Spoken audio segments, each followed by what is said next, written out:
A short season of films starring Clint Eastwood begins tomorrow night on BBC1. As Dirty Harry, he is the tough cop with the task of tracking down a young psychopath who holds the city of San Francisco to ransom. That's tomorrow at 10:05. Grange Hill returns to BBC1, and the amalgamation of schools brings all the expected problems. You're Rodney Bennett, we can all see that. But for your information, we're not Grange Hill any more than you are. And we're going to be doing more than throwing mud pies. That silly little sign. What are you doing here?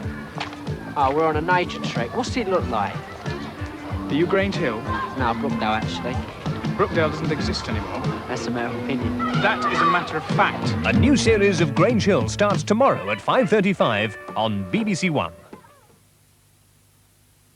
On BBC2 now, there's help and advice on hand in Bridge Club. And here on BBC1, Sporting Chance.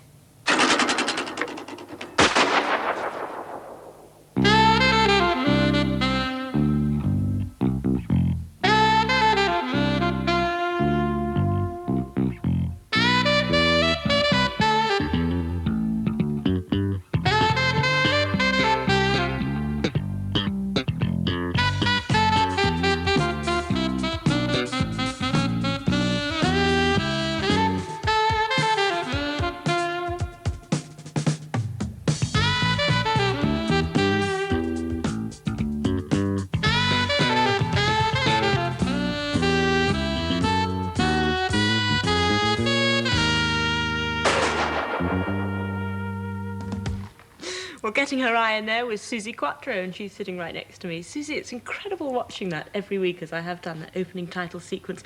The recoil on the gun as you fire it. There is a lot of recoil. The thing that I saw all the film that they took, and the thing that amazed me was the look of determination on my face. I killed it by looking at it, I think. I've never seen I didn't know I did that. Somebody else told me about it, and I could actually see it. I went, the look, they call it. Let me tell you what's in the programme today. Francis Wilson is still vigorously pumping iron. He's at home this week doing it. And we join Brian Hooper now, who's with Richard Fox, the world champion, taking to the waters once again.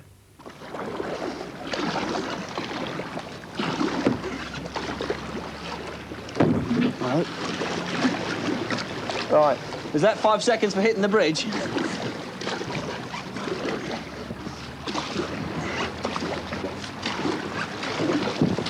That's great. Got a better line through there then? Those 2 strokes in between the gates took you through cleanly. Now we've had a clean run on that, we'll complicate things and put in a reverse gate. So remember to line up with the middle of the gate. Right, we'll start the turn on a forward sweep stroke and then push the boat back on a reverse stroke and then come out on a forward stroke again. Right. That definitely looks like it could be a 50-second penalty there coming up. Let's have a look. There's 5 seconds straight away.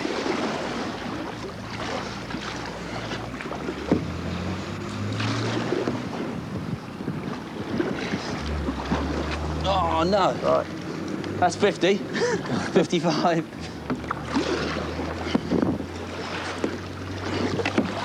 I'm definitely getting stuck there. Which stroke to use next? Right. Disaster. Well, the sweep you did put in wasn't really effective enough. Right. You weren't concentrating on the gate. So OK, let's have another go at that. We'll have another go. And definitely do better than that.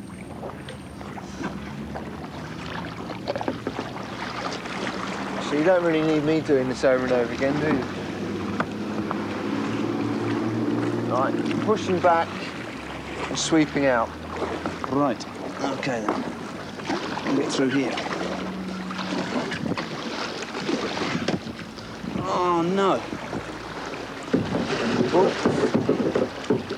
Right. This is definitely getting worse. Let's see if we can get this gate right, though. Sweep. Right.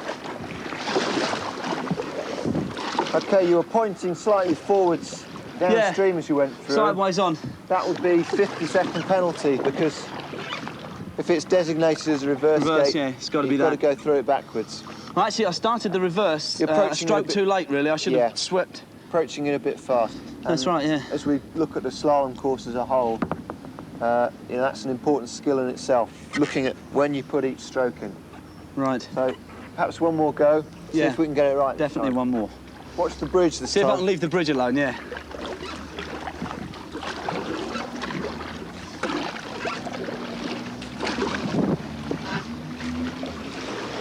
That's great. Missed the bridge. All right, let's get this right all the way through. I'm not worrying about the speed element this time. That's the sweep, yep. Now the reverse stroke. That's nice. That's great. Okay. Through in one.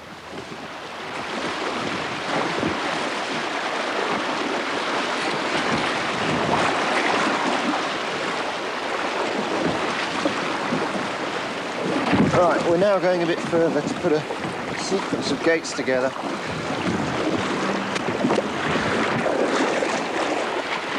fast bit of water. And you thought it was getting easy.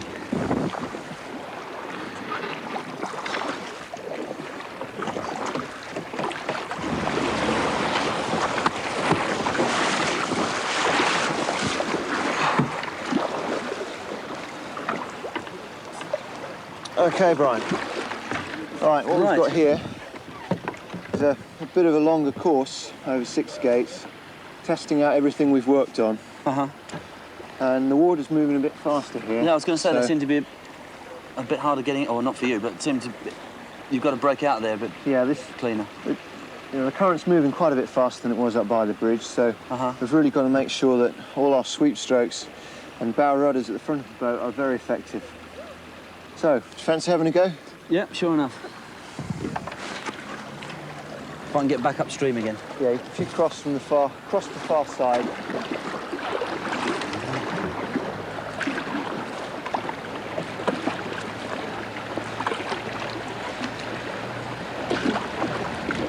Okay, make sure you're aiming for the middle of the gate. That's great.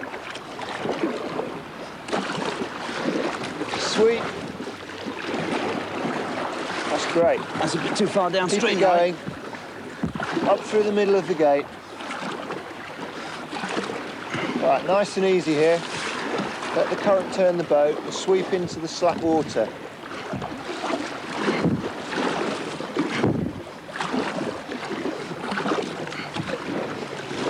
That's good. Let the current turn the boat round, yep.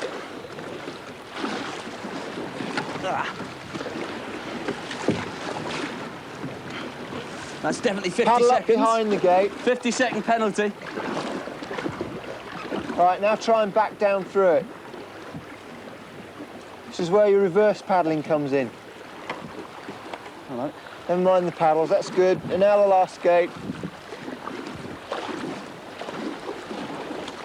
That's fine. Good for Brian. He's really getting his act together there, isn't he? That was very good, Incredible actually. difference from the I first thought one. he hit the poles and he went, hello. But you were saying, you were muttering during that film, that you had actually done something like that before. I have a go at anything. I'm terrible. I did one of those star games that was on for a little while, and that was one of the sports. We also played football on that. But what is it actually like? I mean, you must develop all sorts of incredible muscles in your arms. It's quite difficult, It's actually. really hard work. It's a coordination, I think, mainly. It's you get all bungled up, don't you? And I had a passenger with me. We had to do it together, so unless you know each other quite well, it's difficult. That sounds very cozy. Well, someone else who's been discovering muscles all over his arms is Francis Wilson, and we go now to his home to find out how the weight training's going. Good God. I think we better stop now. Well, since Francis took up the weight training, I can't say I've noticed any difference, but he says he feels much stronger.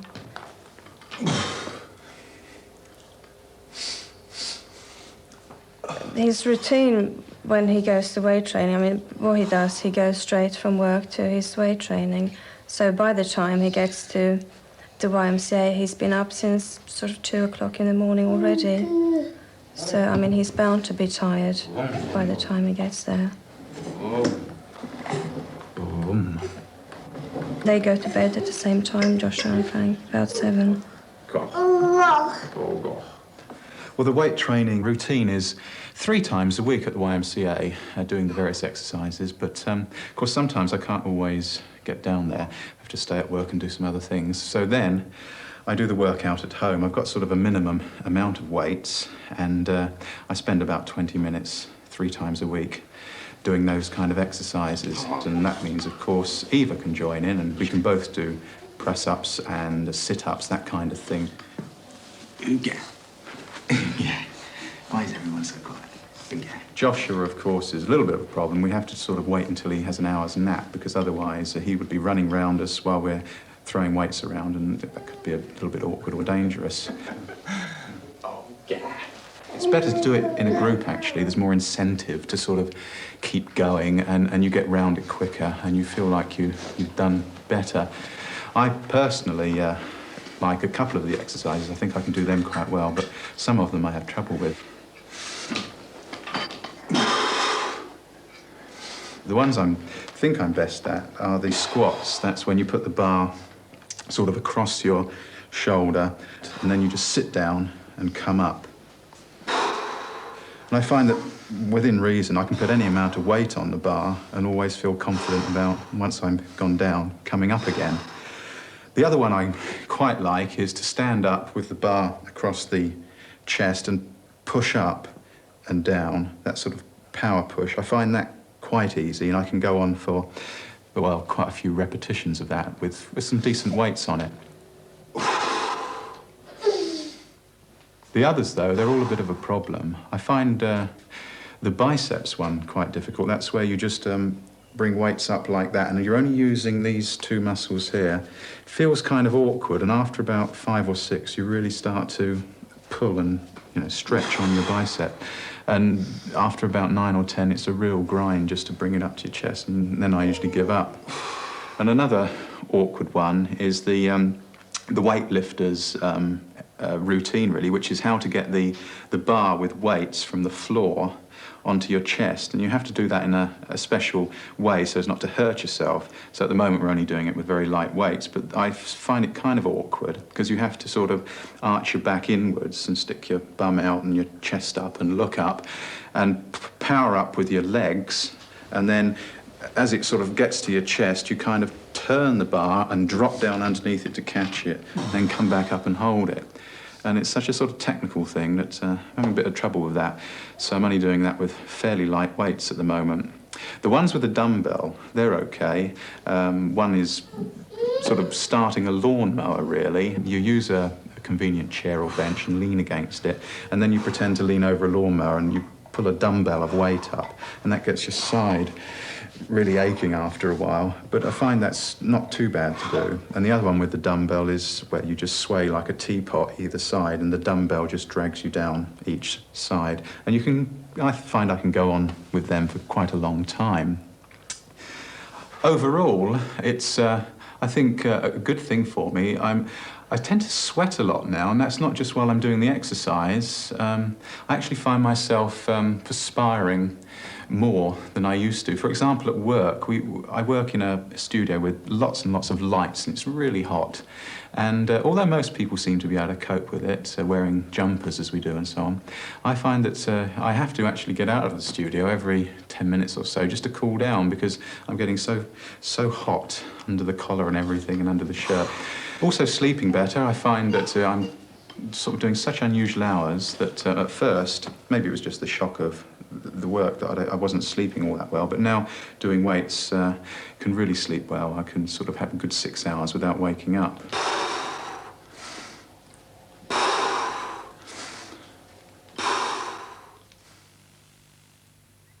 Now, Susie, do you think that was real sweat or just sprayed on a few minutes before filming?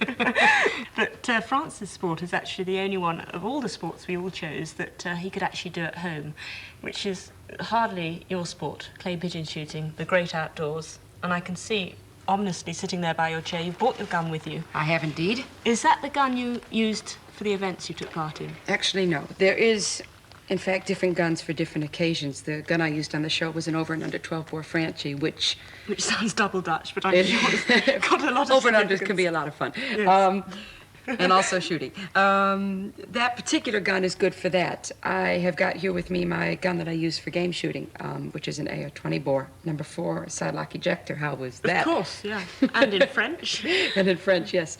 Would you like to have a little try? Well, let me see how you do it Because first. it's not really very difficult. I love the outfit. I think the leather and the gun, we're going to get every hot-blooded male in the nation writing in after Derek Nichols actually wanted me to wear this at the clay pigeon shoot. I said, now, Derek's the guy he's in the the expert. film with you. He's the expert. Yes, he's very, very good. And I must comment on his red shirt. I mean, it was wonderful. We'll see that in a minute. Right. Let's say, for instance, you're going to kill the clay here. Which is just about camera 3 over there. Yeah. You find your point of killing it. You watch it. Okay. You know, and if you were, you would put that foot there. You'd aim it there. Find your point of killing it. This jacket is too tight to shoot, and I must say, like that, right? Slightly forward, like that. You find your point, put the gun down. You say the clay's coming from there if you're going to kill it there, obviously. You'd go pull, you'd follow it, you'd pick it up, you go boom. And the most important thing, which I found so hard to remember, because I'm stronger than what people realize, is I would stop the swing of the gun. And what happens then? Well, you miss the clay.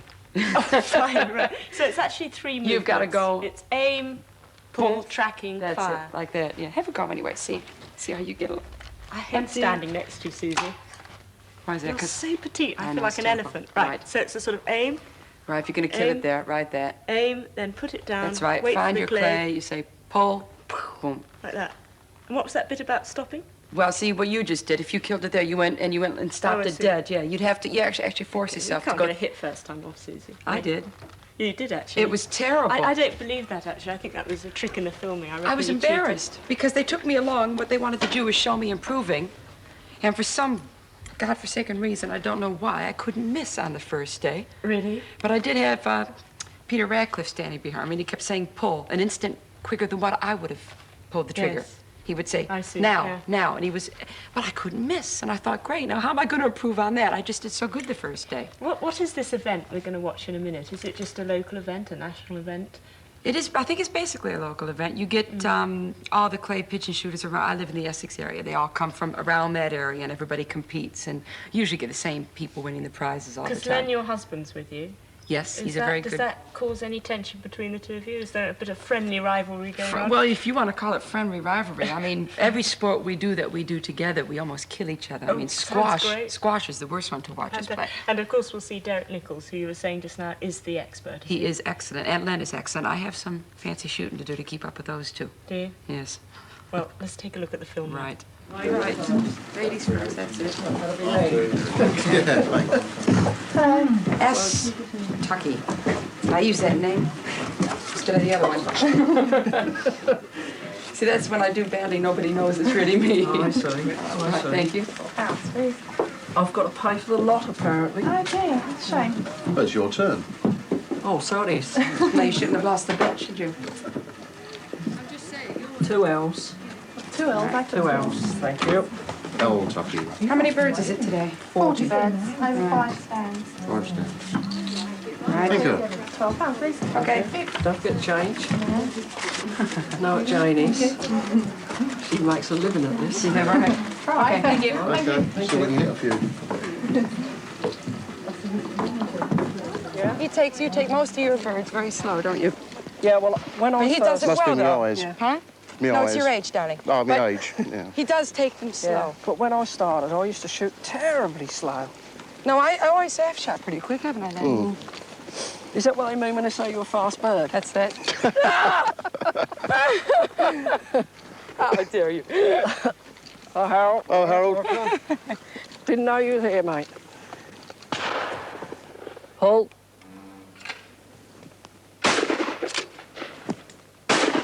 It's hard to see, huh?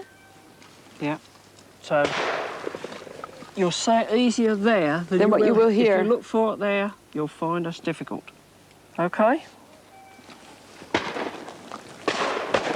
Just wait till Len has missed them all and then Yeah. you can... We go and pick up the clays again. I think the bullshit in this game is half the thing, isn't it? That helps destroy the opposition. Yes. Pull.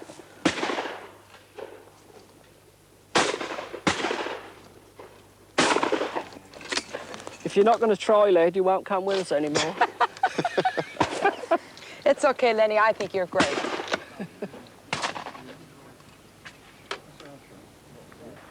Paul?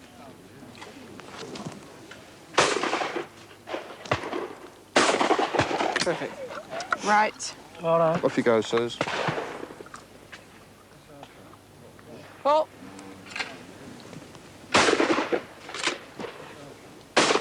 Ah! You're not swinging on it. No. Swinging on it, swing on it, and see that picture. Killed and lost. Don't forget, shoot off the Remount, shoulder okay. and remount Right. to shoot it again. Pull. Remount. It's gone. I got the gun off. I forgot. And you nearly hit it. You was Nearly hit it. That close. Okay.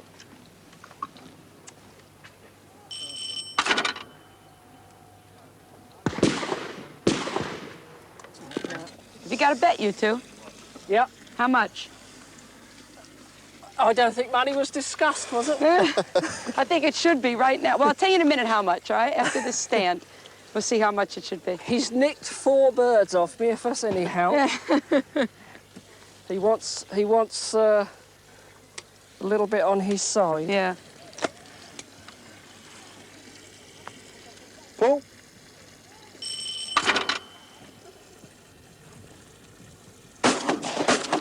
Yeah, I think...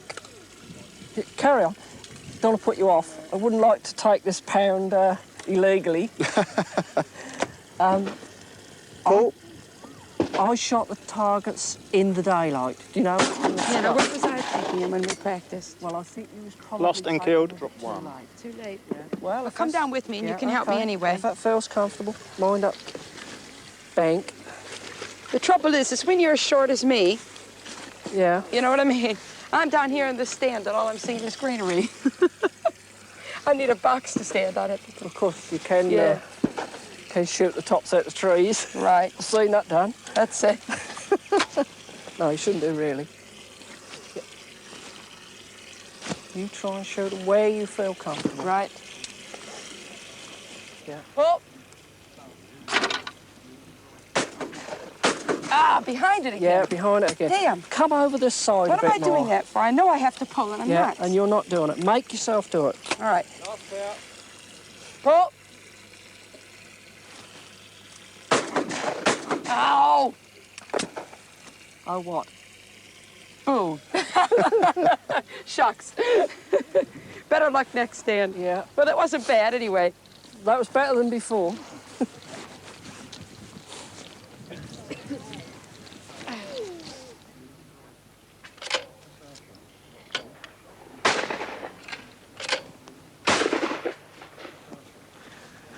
Do you still want to keep that pound on, Len?